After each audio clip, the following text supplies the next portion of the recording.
Vamos nos colocar em pé. Nós vamos ler a Bíblia em Filipenses, capítulo 2, versículo 5. Filipenses, capítulo 2, versículo 5. Diz assim a palavra do Senhor: Tenham entre vocês o mesmo modo de pensar que Cristo Jesus tinha. Amém? Feche os teus olhos e oremos ao Senhor. Meu amado Deus, nós estamos reunidos aqui nesta noite na Tua presença. E eu quero Te agradecer, Senhor, pela vida de cada irmão e irmã que se dispôs a dedicar parte do seu tempo nesta hora para prestar este culto em Tua honra. Que o Teu Espírito Santo, que sonda os corações, que conhece a vida de cada um, que sabe o que cada um necessita ouvir, receber do Senhor nesta noite, possa usar a minha vida para trazer, Senhor, ao Teu povo a Tua palavra. É o que eu Te peço em nome de Jesus Cristo. Amém. Podemos assentar. Meus amados irmãos,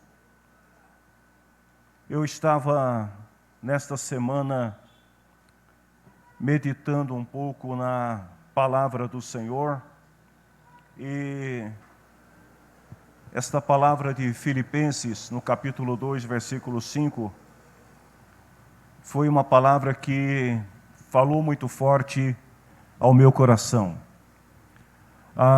Esta semana não tem sido uma semana fácil, ou melhor, não foi uma semana fácil para mim e para a minha família.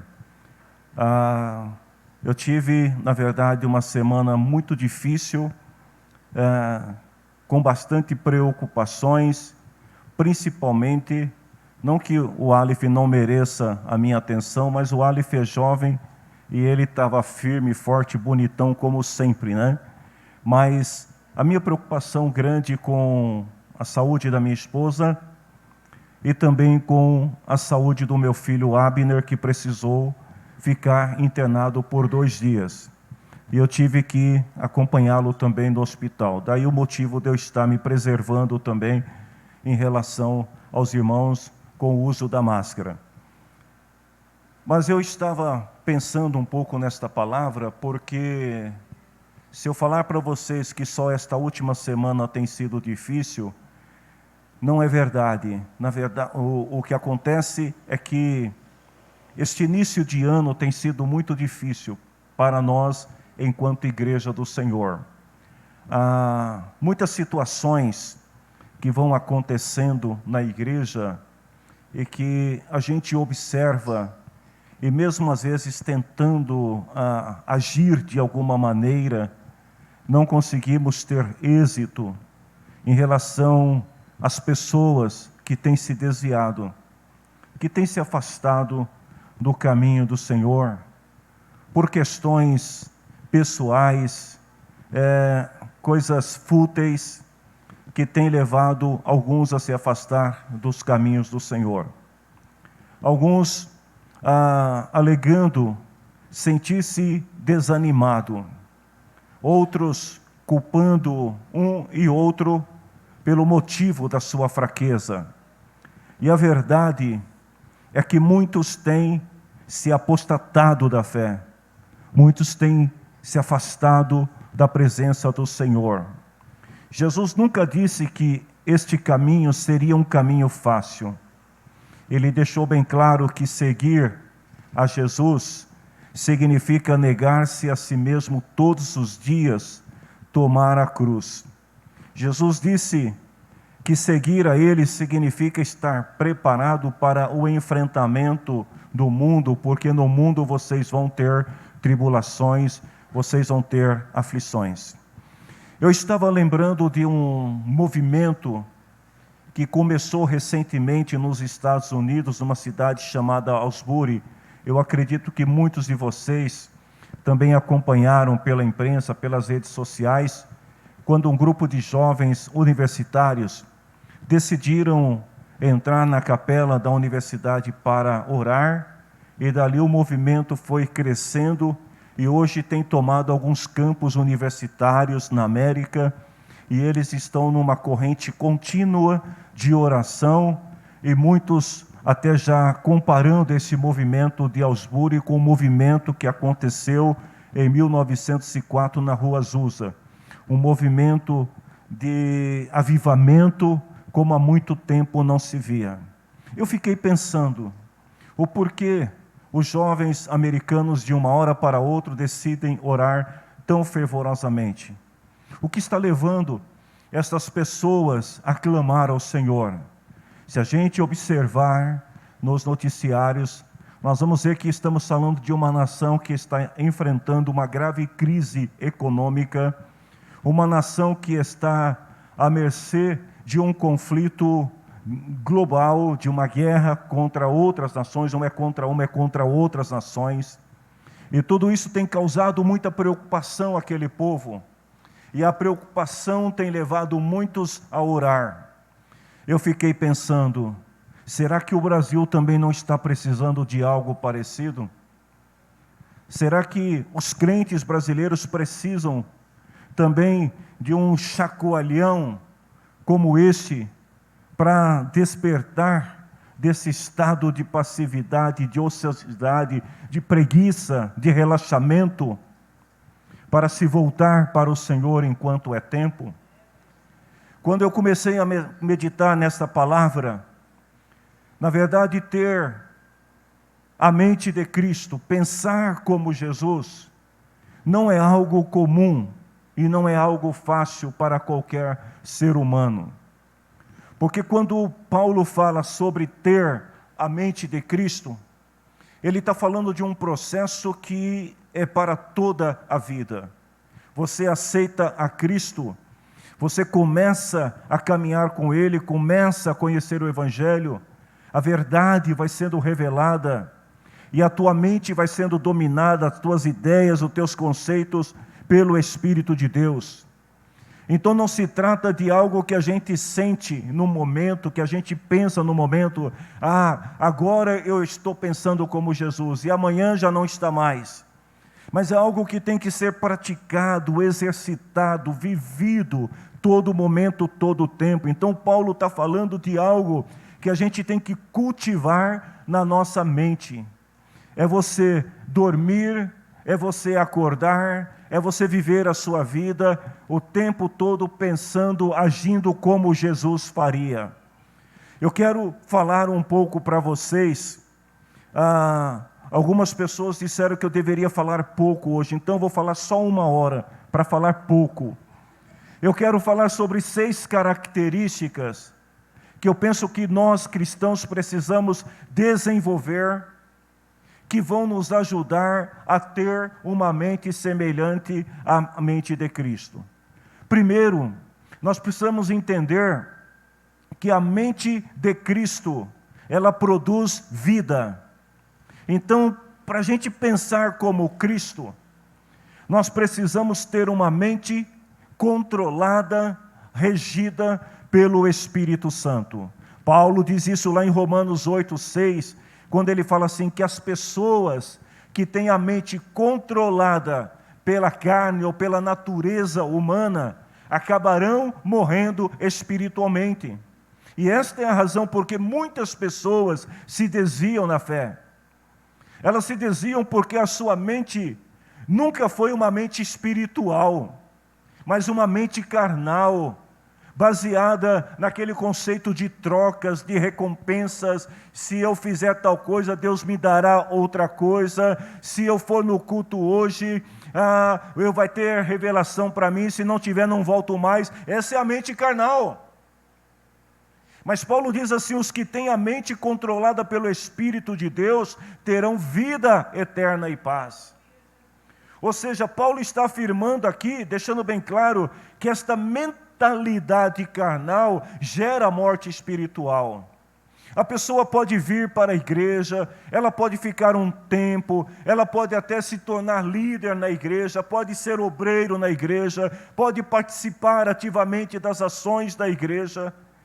Mas se a sua mente não for convertida numa mente espiritual, em algum momento da vida, a carne vai dominar os seus pensamentos, seus conceitos, e essa pessoa vai acabar se desviando.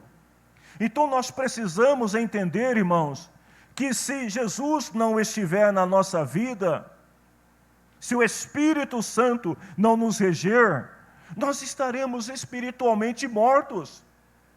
Porque o único que pode dar a vida espiritual verdadeira que nós necessitamos é Cristo, através do Espírito Santo. Ou seja, não é uma vida qualquer. Quando a gente fala de ter uma mentalidade que a mente de Cristo produz vida, a gente não está falando daquela vida que o recurso financeiro pode propiciar, que a inteligência pode propiciar, que o estado de fama, de poder pode propiciar. Mas a gente está falando de algo muito maior do que isso. De uma vida que está além da nossa saúde física, da nossa condição financeira, uma vida que muda radicalmente a forma como nós enxergamos a nossa própria vida. Lá em João capítulo 10, versículo 10, parafraseando este versículo, Jesus disse assim, o ladrão. E eu me perguntei, quem é o ladrão? Geralmente a gente fala assim, o ladrão é o diabo. Tudo bem, o diabo também é ladrão, é saqueador, é destruidor.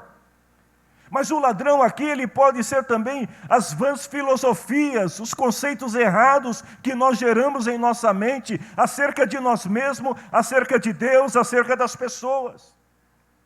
O ladrão pode ser as nossas obras humanas, que estão tentando sobrepor a bondade e a graça de Deus, ou seja, nós achamos que por nossas obras vamos ser salvos. Então todas essas coisas, disse Jesus, só vêm para roubar, matar e destruir.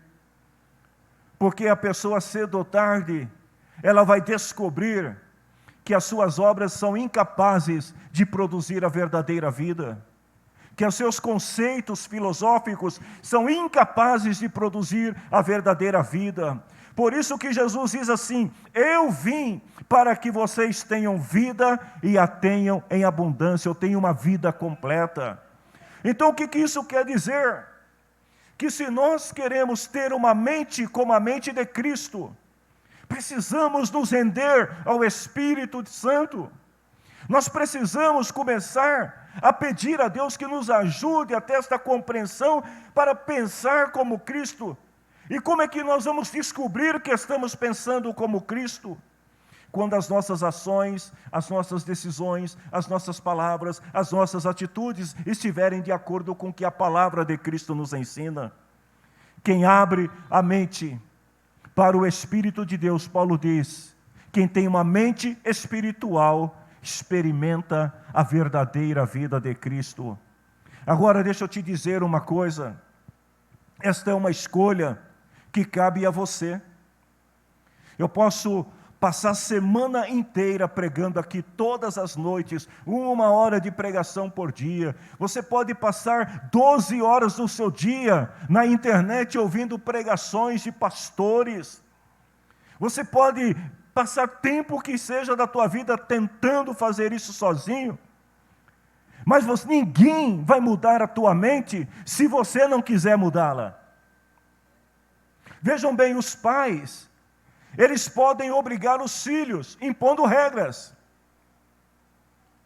Os pastores podem obrigar alguns líderes ou membros em relação a usos e costumes. Você não pode isso, você não pode aquilo outro. Mas ninguém tem o poder de controlar e alimentar a sua mente, senão você. É você que decide o que você vai armazenar na tua mente. Então Paulo deixa claro que a verdadeira vida e liberdade que nós podemos experimentar vai depender única e exclusivamente de como você pensa. Ou seja, a sua vontade de querer mudar, de querer extirpar da sua mente todo o mau pensamento, todo o mau juízo, tudo aquilo que te atrapalha, que te afasta de Deus. Quem tem essa mente controlada pelo Espírito, encontra a vida em Cristo. Aí eu te pergunto hoje, eu não sei como foi o teu dia, eu não sei se você teve algum pico de imprudência, de falta de vigilância, de raiva nesse dia, de descontrole. Mas eu te pergunto agora, quem você quer que domine a tua mente? A carne ou o espírito? Se for a natureza humana, a carne, você vai continuar se irritando, você vai continuar perdendo o controle, você vai continuar dizendo coisas que não deve. Mas se for o Espírito de Deus, a tua vida vai começar a mudar e você vai descobrir a verdadeira vida. Como é que a gente descobre se alguém tem vida ou não? A vida, ela se distingue pela atividade, pelo movimento. Se você passar num determinado lugar e você vê, por exemplo, um animal caído, inerte, e você mexer nele, você balançar ele, chacoalhar ele, levantar ele, e ele não fazer nada, não tiver respiração, não tiver movimento, significa que está o quê? Morto. Então a vida, ela se distingue pela atividade, pelo movimento. E uma mente que pensa como Cristo, ela não está morta, por quê? Porque ela é uma mente ativa nas coisas de Deus. Ou seja, ela está o tempo todo orando no Espírito, né? Não é só orando na igreja nos dias de reunião de oração, mas ao tempo todo ela está orando, ela está refletindo sobre o que Deus tem feito na sua vida.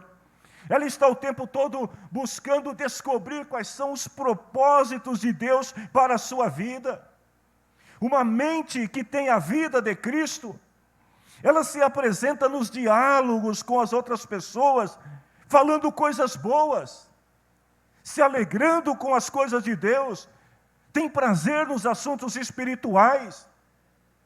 Você quer saber se uma mente é uma mente espiritualmente viva?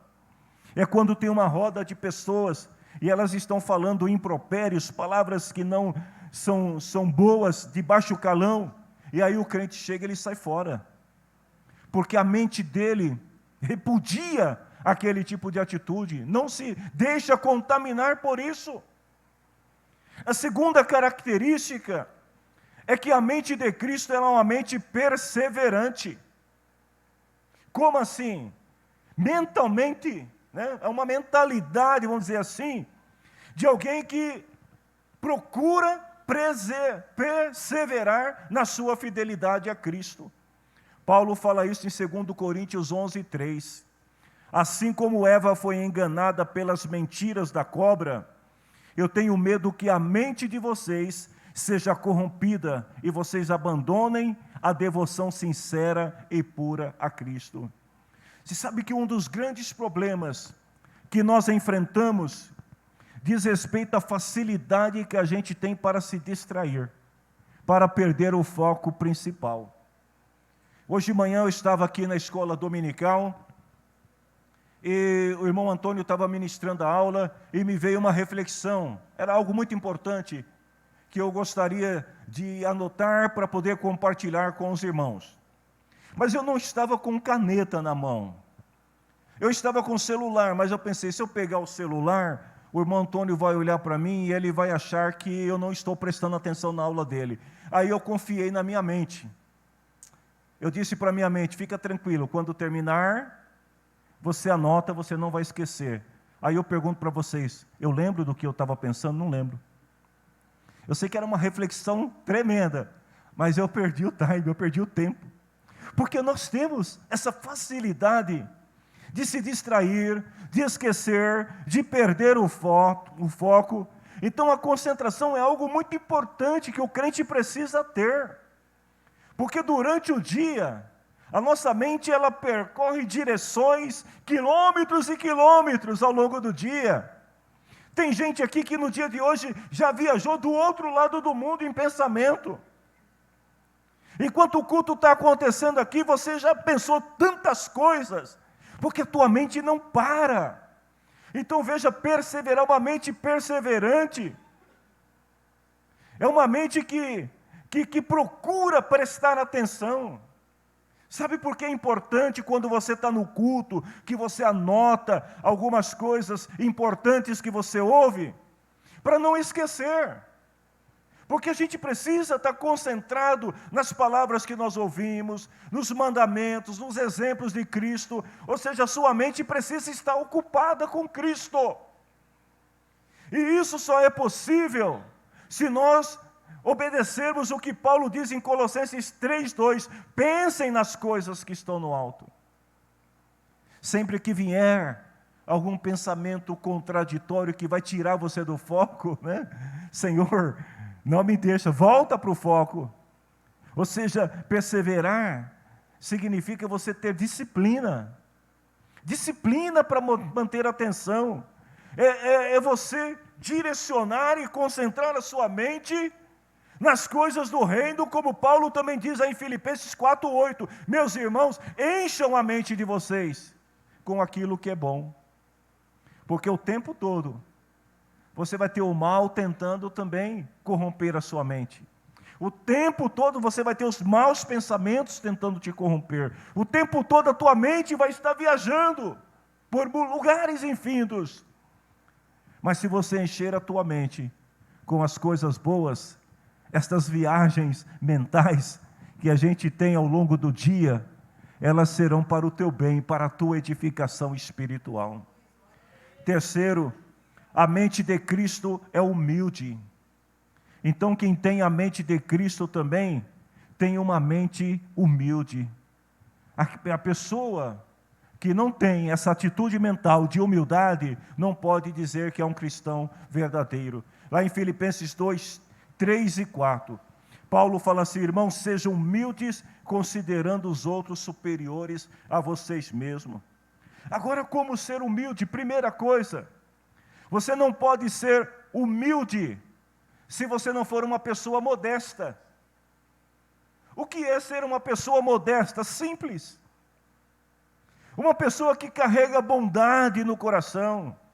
Uma pessoa que é decente nas palavras, nas ações, que tem o autodomínio. Quando a gente fala de humildade, nós estamos falando do nosso relacionamento com as outras pessoas e com Deus. Não é um relacionamento só com eu sou humilde. A pessoa que bate no peito e diz eu sou humilde, na verdade, ela é orgulhosa. Ela está tentando se justificar o seu orgulho. A humildade, ela se manifesta no relacionamento com os outros. E com Deus é como você se comporta com as pessoas. Então vejam bem que não se trata aqui de ações no sentido de mostrar, mas de viver, de ser. Não é só fazer ou falar, mas é você ter atitudes que comprovem a sua humildade. Então nós podemos promover a humildade, mantendo a mente focada no que a palavra de Deus nos ensina. Esse é o primeiro passo sobre aprender o que é humildade, é olhar para o que a palavra de Deus nos ensina. E aí tem uma palavra interessante que Jesus disse certa feita, que é assim: se o teu inimigo tiver com sede, dá sal para ele. É isso mesmo? É para dar o quê, gente? Água quente? Não, dá água. Água fresquinha. Se alguém te feriu e vier até você e pedir perdão, perdoe. Como é que a gente vai mostrar humildade se nós não conseguimos prová-la em relação às pessoas? Quem estuda a Bíblia, irmãos, medita na palavra de Deus, consegue ter uma perspectiva do que é a humildade de Cristo. Lá em Filipenses 2:6-8 diz assim, que Jesus abriu mão de tudo que era seu e tomou a natureza de servo. O Senhor que se tornou servo, o Senhor que se fez como seres humanos, O Senhor que viveu a vida comum de um ser humano. O Senhor que foi humilde e obediente até a morte. A gente pode ver essa humildade presente na vida da igreja. Como é que nós vamos perceber que estamos tendo a mente de Cristo no que tange a nossa humildade, quando nós somos capazes de voluntariamente, espontaneamente, submeter-se uns aos outros no amor de Cristo, como aqueles que são liderados, se sujeitar aos seus líderes, e os líderes exercer os cuidados com os seus liderados, no amor de Cristo. É quando todo mundo trabalha em conjunto, sem esperar qualquer recompensa, fazendo tudo isso por humildade. Aí nós vamos perceber que temos a mente de Cristo. As pessoas que leem a Bíblia, que meditam na palavra do Senhor, elas descobrem o temor pela santidade, o respeito a Deus. Elas descobrem o quão distante elas estão de Deus, e por causa desse distanciamento, elas se tornam mais humildes, porque elas percebem, quando a gente lê a Bíblia, olha para a Bíblia, estuda a Bíblia, nós percebemos o quanto nós precisamos melhorar. Ninguém pode bater no peito e dizer assim, eu sou bom o suficiente. Um certo homem chegou para Jesus, em João 3, e falou assim, bom mestre. O que Jesus disse para ele? Nicodemos, você me chama de bom? Bom só um, senão Deus. Quando a gente olha para as Escrituras, a gente percebe o quanto nós precisamos melhorar, e esta compreensão da grandeza de Deus vai também nos levar a uma melhor compreensão de si mesmo. E sabe o que vai acontecer? Lá no Salmo 8, versículo 3 e 4. O salmista estava tendo um momento de contemplação, de reflexão sobre a grandeza de Deus. Olha o que ele escreve. Quando eu olho para o céu que tu criaste, para a lua e para as estrelas que puseste nos seus lugares, ele está olhando, contemplando a grandeza de Deus. O salmista tinha chegado numa posição que muitos desejavam. Ele era rei de uma nação, governante de um povo, respeitado, um monte de servos à disposição dele, tinha muito ouro, tinha muita riqueza, poder, tinha fama, tinha tudo. Mas ele diz assim, quando eu olho para o céu que tu criaste, para as estrelas que puseste nos seus lugares, olha a pergunta dele, que é um simples humano para que penses nele? Quando a gente vai para as Escrituras, a gente descobre que nós precisamos ser humildes aos olhos de Deus, e que nós vamos demonstrar essa humildade na maneira como nós nos relacionamos com as pessoas. Ele fala assim, que é um ser mortal para que te preocupes com ele. A mente de Cristo, ela também é pura. A pureza é também um estado natural do cristão.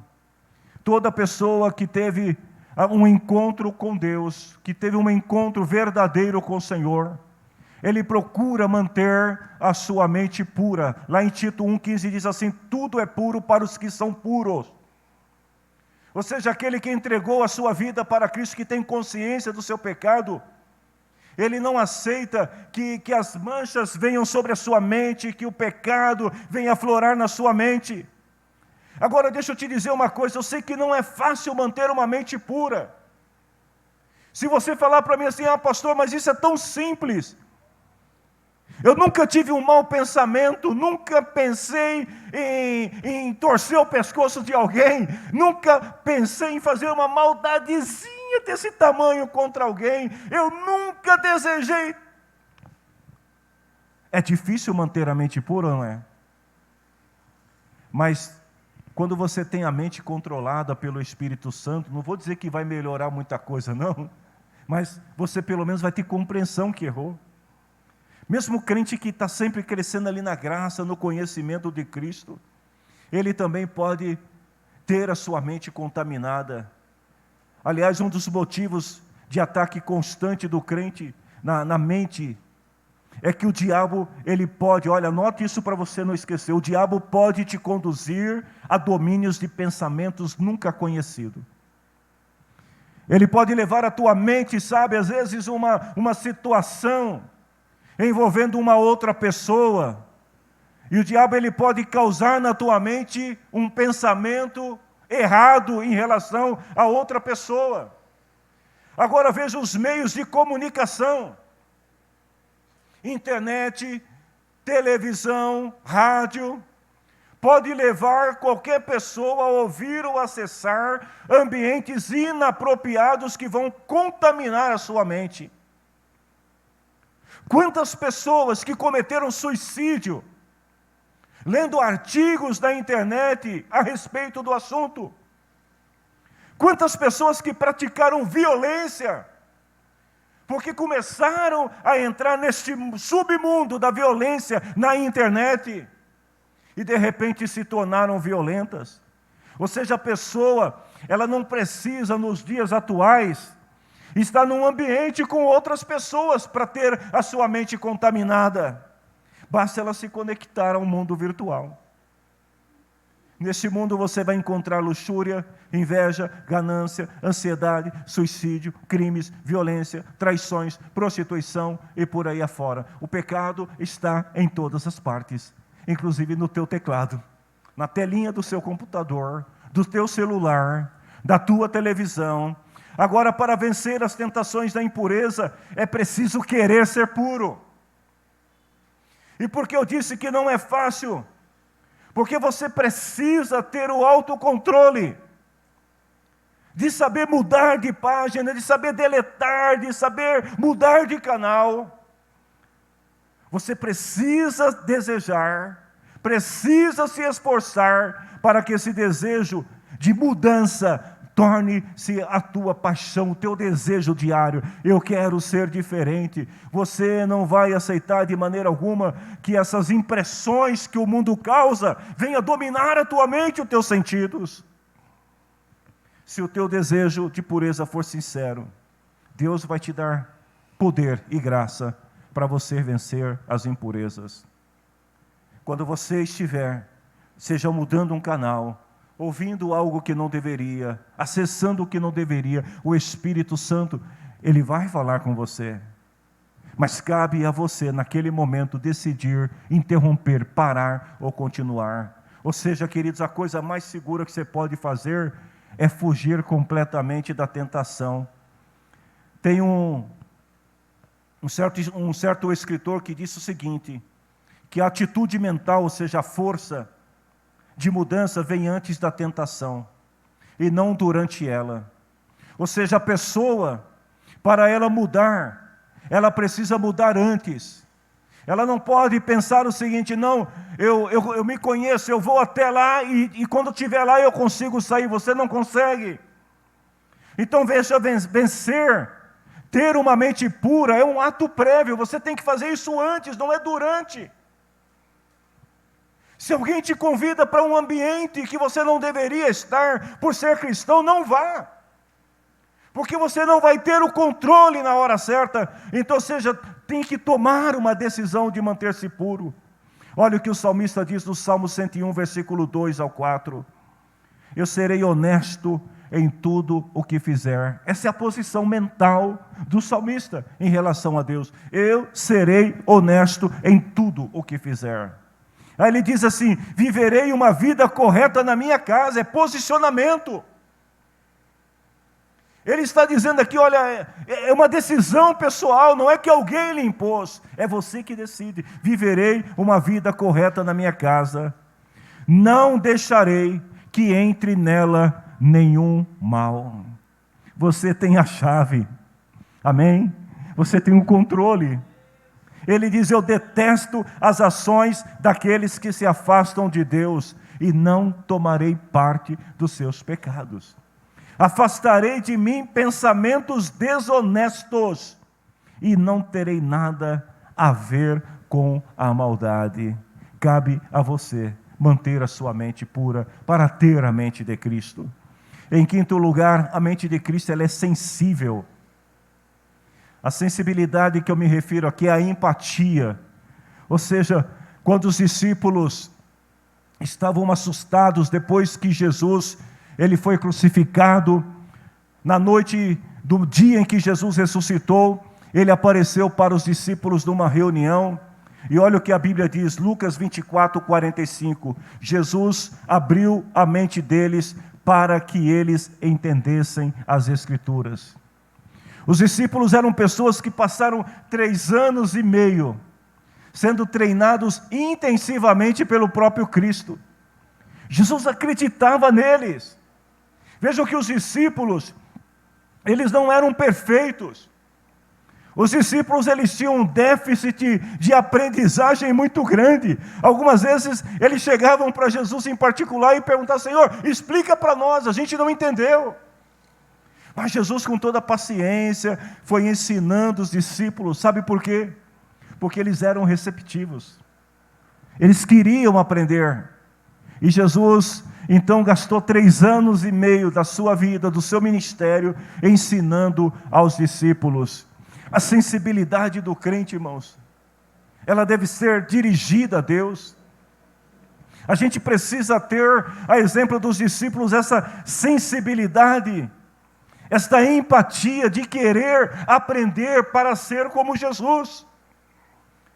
Os discípulos demonstraram também essa sensibilidade, lá em Lucas 11:1, quando Jesus estava num certo lugar orando.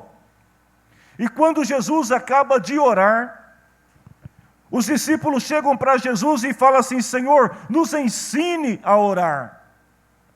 Ou seja, vejam que os discípulos naquele momento, eles percebem em Jesus uma relação com Deus que eles queriam imitar.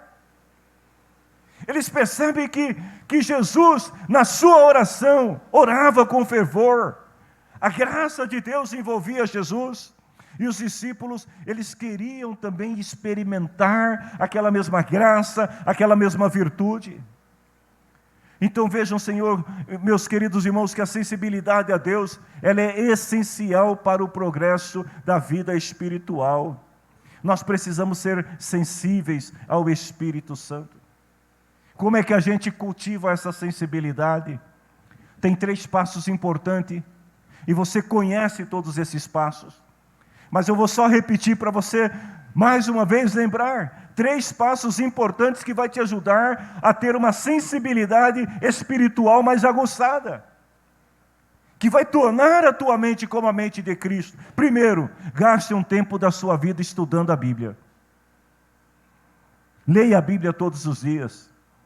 Jesus, ele abriu a mente dos discípulos para entender as Escrituras. Note que eles estavam reunidos, eles estavam assustados, e Jesus chega lá e ensina para eles, abre a mente deles, para que eles pudessem compreender as Escrituras. Então Deus quer que você entenda a sua palavra.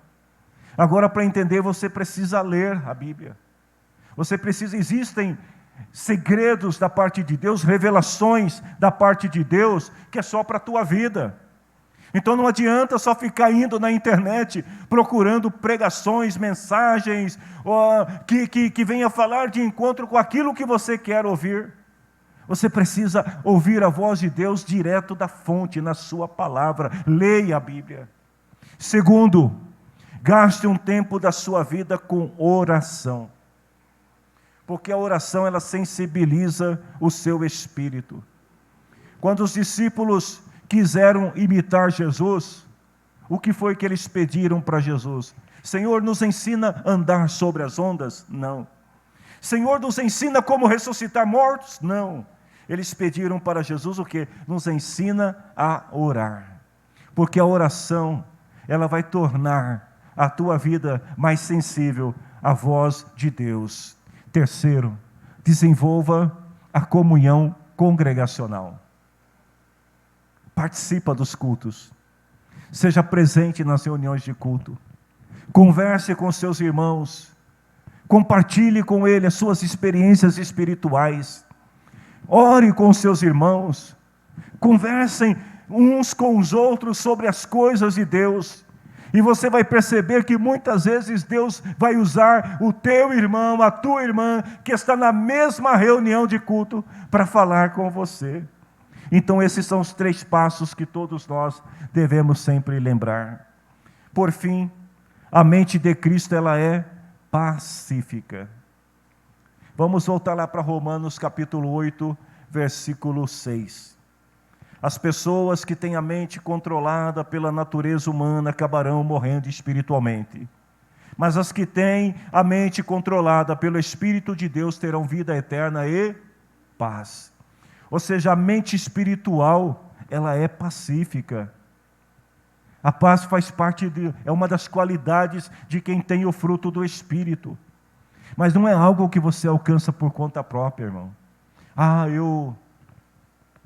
Eu quero ter paz. Eu tenho paz, eu tenho paz, eu tenho paz, eu tenho paz. Aí o cachorrinho passa e você, sai daqui, pronto, acabou a paz. Não é assim. Por isso que a Bíblia diz lá em Gálatas 5:22, que paz é uma qualidade do fruto do Espírito. Então a paz que eu estou falando é uma paz espiritual, que ela vem na tua mente aqui, e ela equilibra a tua razão, para que você não faça loucuras. Não é algo que a gente pode alcançar por conta própria, mas a nossa responsabilidade é colocar a nossa mente sob o domínio do Espírito Santo e deixar que Deus promova a paz na nossa mente. Vejam que Jesus, ele tinha paz. E ele diz aí em João 14:27, eu deixo com vocês a paz, é a minha paz que eu lhes dou. Aí eu te pergunto, você tem uma mente pacífica? Como que é a tua mente, como que ela reage em relação aos acontecimentos do dia a dia?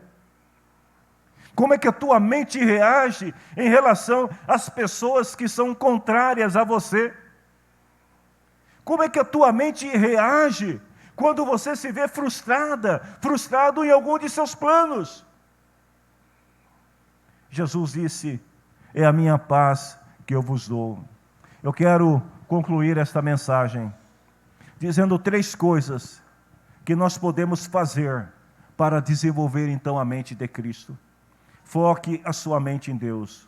Renove a sua mente. Primeiro foque, mantenha a sua mente em Deus. Renove todos os dias a sua mente em Deus.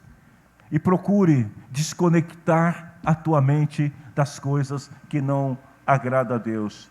Não é algo que você vai conseguir instantaneamente. Todo dia você deve orar e pedir ao Senhor e se esforçar para obter a mente de Cristo.